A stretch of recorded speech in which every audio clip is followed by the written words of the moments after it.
Hola, mi nombre es Silvia y a nosotros nos correspondió el capítulo 9 que se llama Educar desde la experiencia. La escuela tradicional siempre se ha caracterizado por tener un enfoque muy fuerte en todo lo que tiene que ver con el pasado. De hecho, muchos de los saberes que se nos han inculcado a nosotros y que se los han inculcado a nuestros papás han sido saberes que han sido construidos y transmitidos desde hace muchos siglos, teniendo en cuenta la cultura de hace muchos años. La educación holística es una educación íntegra, pues busca desarrollar todas las dimensiones del ser humano, la mental, la física, la social, la espiritual y emocional. Esta educación le da mucha importancia y mucho valor a lo que es la experiencia, dando a entender que en base a las experiencias es que se debería enseñar y sería muy bueno utilizar todas esas experiencias vividas en el pasado para poder solucionar problemas del presente y problemas del futuro. Por su naturaleza, el aprendizaje por experiencia exige tener métodos activos que hoy en día están siendo utilizados para dejar atrás todo lo que tiene que ver con la escuela tradicional, con el estudiante que simplemente va al colegio a sentarse y esperar a recibir todo lo que el profesor tiene para pero la experiencia desde el punto de vista holístico se separa de otras visiones. Por eso, en este capítulo lo que se busca es eso, analizar un poco sobre el componente holístico, lo que tiene que ver la experiencia en la educación holística. Por eso, mis compañeras ahora van a tocar 3 puntos que son muy importantes para comprender la importancia de la experiencia desde el punto de vista holístico. Vanscoy basó su modelo de las 4 E's en los 3 principios anteriores. Este modelo se trata de la experiencia, la extensión, la expresión y la evaluación. En la experiencia hay que brindarle al niño situaciones reales en las que él adquiera esa independencia y pueda adquirir diferentes conceptos nuevos. En la extensión hay que extender estos conceptos a través de juegos, canciones, rimas, cuentos y que ellos se vean motivados a explorar las diferentes representaciones del mundo dentro de contextos significativos. En la expresión ellos necesitan esas oportunidades para trabajar y representar todos y cada uno de sus conocimientos e ideas y expresarlos libremente. Y la evaluación conlleva los 3 aspectos anteriores. En esta se valorará la enseñanza y el aprendizaje.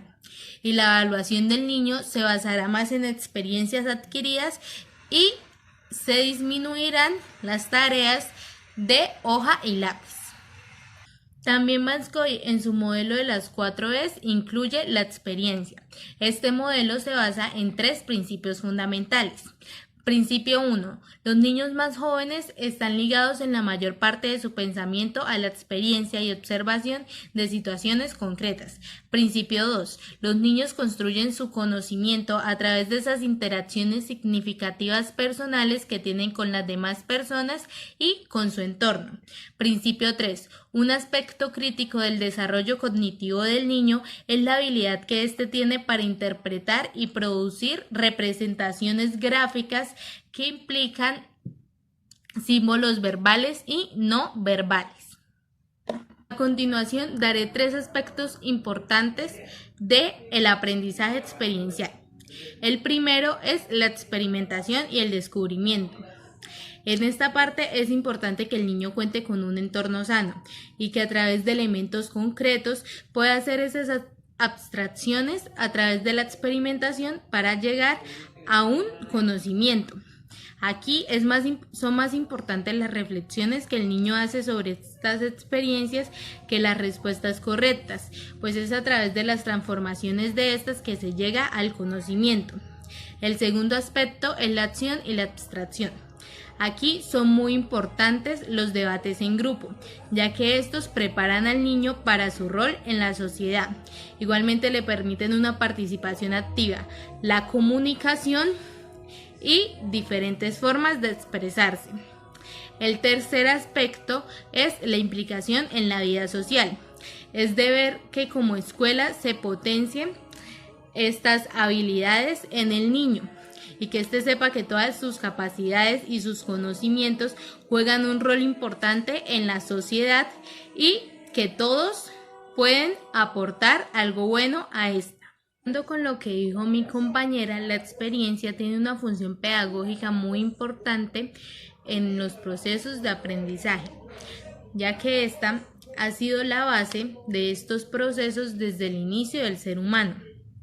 Igualmente, con ella podemos reflexionar, cuestionarnos a nosotros mismos y modificar esos diferentes encuentros que tendremos con la sociedad y con sus avances. Como bien sabemos, el concepto de aprendizaje ha sido distorsionado por muchos factores, lo que ha hecho que nosotros mismos nos cuestionemos y perdamos de vista ese papel fundamental que juega la experiencia en estos diferentes procesos de aprendizaje.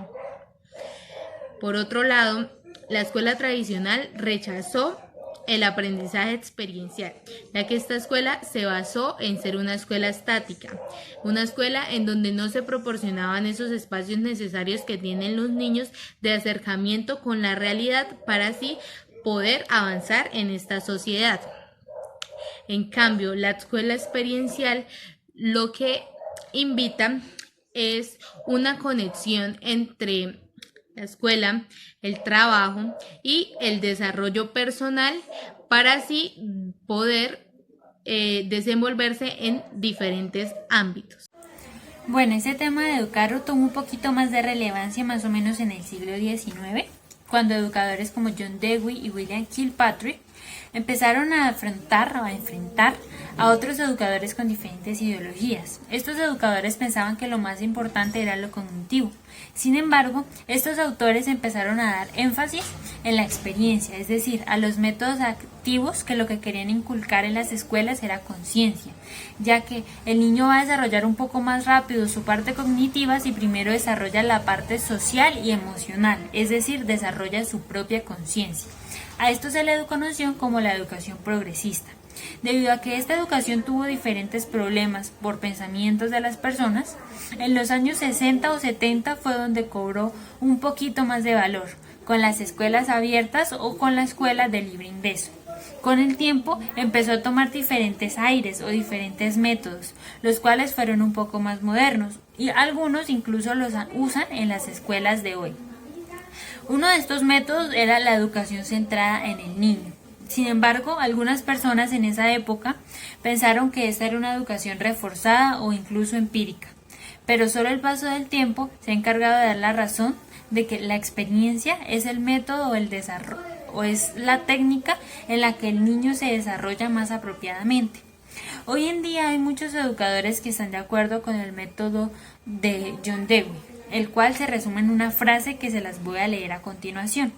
Dice: una onza de experiencia es mejor que una tonelada de teoría, simplemente porque solamente en la experiencia como la teoría tiene significado vital y verificable. Muchas escuelas se rigen por esto y por eso permiten que el niño descubra, indague, él mismo explore cuáles son sus ideas para que de esta manera pueda defender sus propios enfoques. De esta manera el niño lleva la teoría a la práctica y es solo así como cobra significado en él, cobra más sentido. Este concepto de John Dewey marca la diferencia un poco más con la educación autoritaria y jerárquica que tanto nuestros padres como algunos de nosotros tuvimos que pasar. Y es que lo que importa en la teoría que nos expresa el autor John Dewey es que no importa cuáles son nuestros pensamientos, nuestras culturas, nuestras costumbres, todos pueden ser diferentes, porque lo que importa es que nosotros mismos investiguemos con la experiencia que adquirimos cómo esto puede completarnos como personas y también ser activo en nuestra personalidad. Para John Dewey la experiencia era lo primordial, era lo primero que se debía enseñar en la educación. Y es que dio 3 razones. La primera, la experiencia es algo habitual. No podemos escapar de la experiencia. Desde que nacemos, la experiencia es la que nos ayuda a formarnos como persona, nos ayuda a encontrar sentido en nuestras vidas. La segunda, la experiencia es infraccionable, global y orgánica. y es que somos seres sociales. Entonces sería algo incorrecto separar al mundo que nos rodea de la educación, porque es gracias a él que nosotros somos como somos. La experiencia está evolucionando constantemente, y es que la experiencia no está solamente en el pasado, sino que con el paso del tiempo se van añadiendo más cosas a esta experiencia. Siempre va a estar sujeta al cambio, y eso es lo increíble de la experiencia. Más tarde, el autor Kilpatrick puso en práctica este método, también entendiendo que sus alumnos no son simplemente receptores pasivos, sino que son los encargados de su propio aprendizaje, porque las experiencias son propias de cada ser. A lo largo del siglo, no solo autores como estos, sino muchos docentes y padres han estado de acuerdo con esta teoría, y es por eso que han dejado de explorar a sus hijos diferentes cosas, ser libres en el ámbito de la imaginación. John Dewey, debido a su teoría, adoptó diferentes conceptos, y quiero recalcar 3 para finalizar con mi exposición, que pienso que como maestros en formación deberíamos tener en cuenta a la hora de llegar a un salón de clases. La primera, el estudiante no es una mente vacía al llegar al colegio.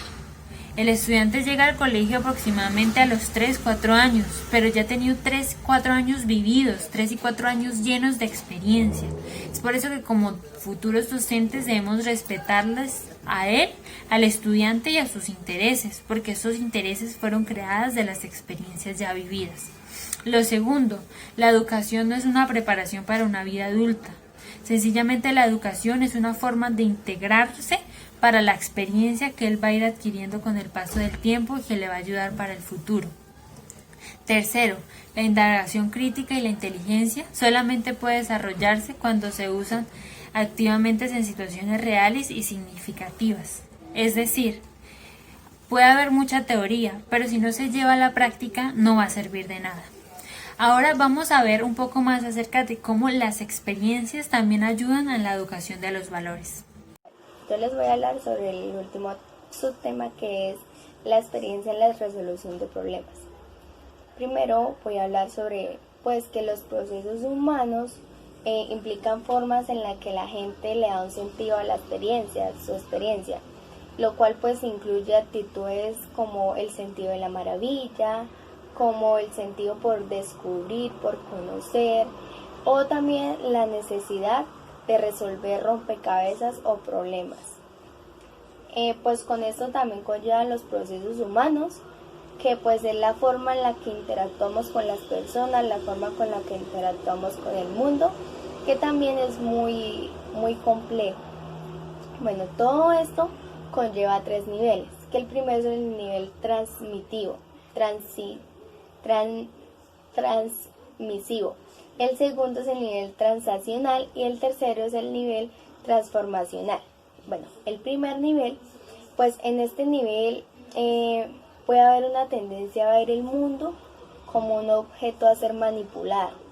O sea, no le prestamos atención, no nos da el gusto por conocerlo, por comprenderlo, simplemente es algo manipulado. El segundo, en este nivel tendemos a relacionar el mundo con nuestros procesos mentales, a creernos que como nosotros somos, así es el mundo. El tercer nivel es el nivel transformacional, que está en este nivel.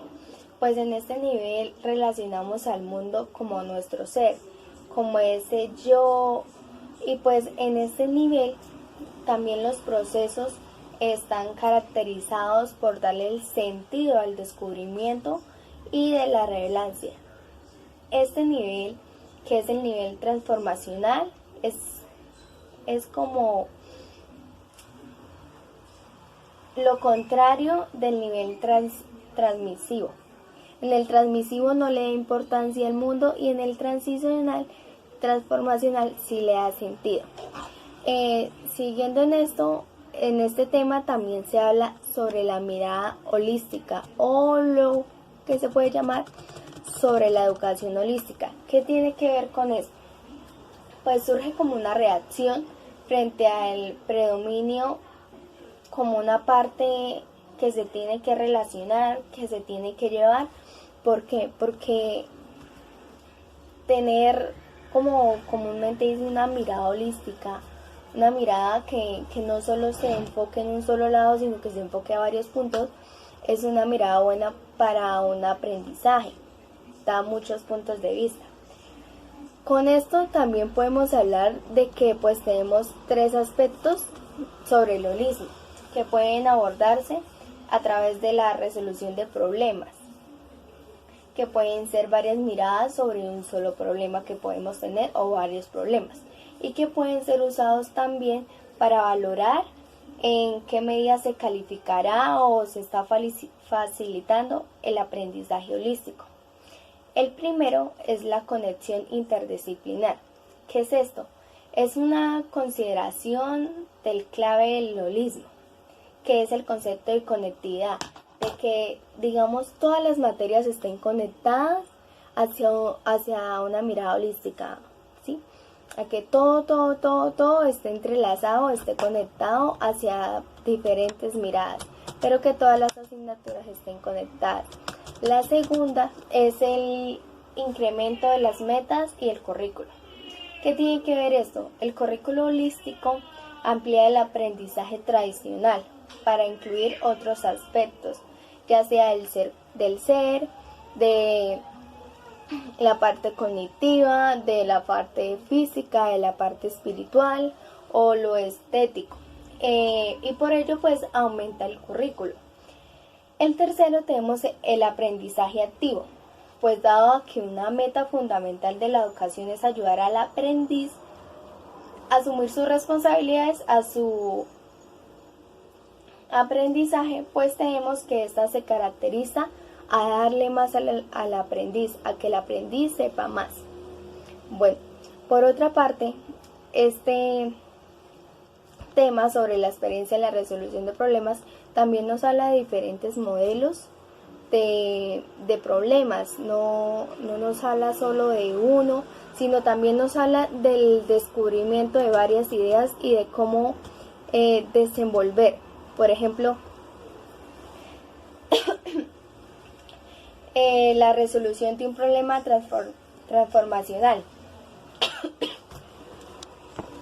Se dice que también es un modelo de resolución creativa de problemas. Para esto también tenemos que consta de unos componentes o etapas fundamentales. La primera consta del descubrimiento de la confusión. Pues en esta etapa es como la etapa inicial que implica aprobar pues las diferentes experiencias, compromisos de uno. Se centra en saber hacia dónde ir, en mirar, en fijarse hacia dónde debemos ir con ese problema. El segundo es el descubrimiento de los datos. Pues aquí el solucionador de problemas recolecta toda la información, todo lo que sepa del problema, el dilema, lo recolecta todo, busca los conocimientos, los hechos, los sentimientos, absolutamente todos, y lo recolecta. Tenemos el descubrimiento del problema. ¿En qué se basa? En esta etapa se hace un intento de reconexión de todo el problema y del enfoque del problema y desde dónde se comenzó el problema, o sea, se hace toda una síntesis del problema. Tenemos